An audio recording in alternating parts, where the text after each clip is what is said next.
So hello everyone, we're here today, this is my son Beckett. We're here today to do our STEM activity. So we're going to be using some red cabbage and we're going to be making some stuff, and then you're going to see what it does, and then you're going to get back to me and see what you've managed to find out. So, okay, so first of all, thank you Beckett. First of all, we need a mixer, we need some red cabbage cut up, and we need some hot water. So I'm just going to get some hot water. So this is a kettle that I have boiled. This is a kettle that I've boiled, don't worry boys. And I've just cut up my red cabbage into small pieces that are going to fit into my mixer. That's Finley, he's my eldest, so he's helping today. So they're doing their science lesson at the same time as everyone at King's. So we put our red cabbage into somewhere where we can chop it up. So a food blender, a food mixer. If you don't have anything like this, you can cut it up very small and boil it in a pan, but make sure if you do, you've got someone to help you, because obviously we don't want to hurt ourselves. So cutting the cabbage up pretty small, putting it into our blender, and then we're going to put hot water on it. So again, be careful because this is water that's boiled.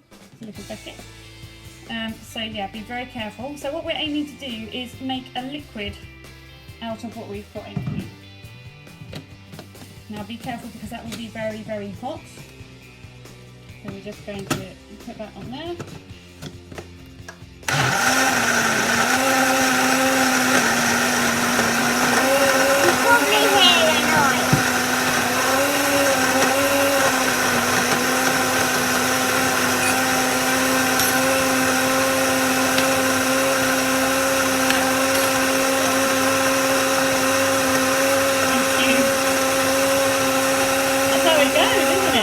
Okay, so once that's all blended up, what we're going to do is just sieve it through so that we don't want all the bits that are in with it.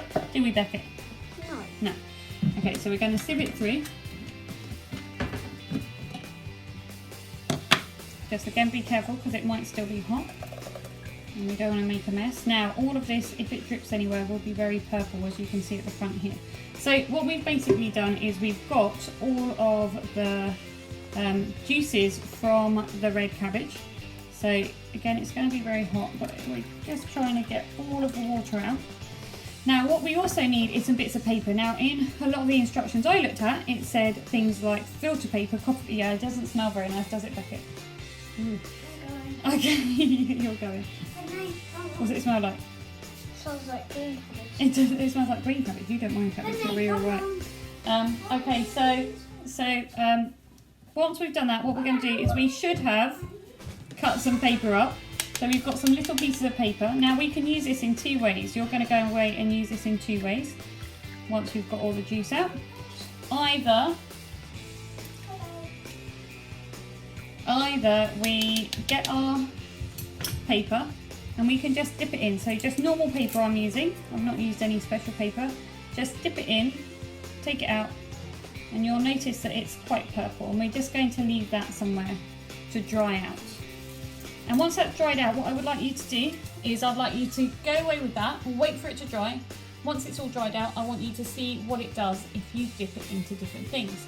So, see what you can find around your kitchen. So I'm thinking things like lemons, I'm thinking things like vinegar, baking powder. Maybe put some baking powder in some water and dip it in there.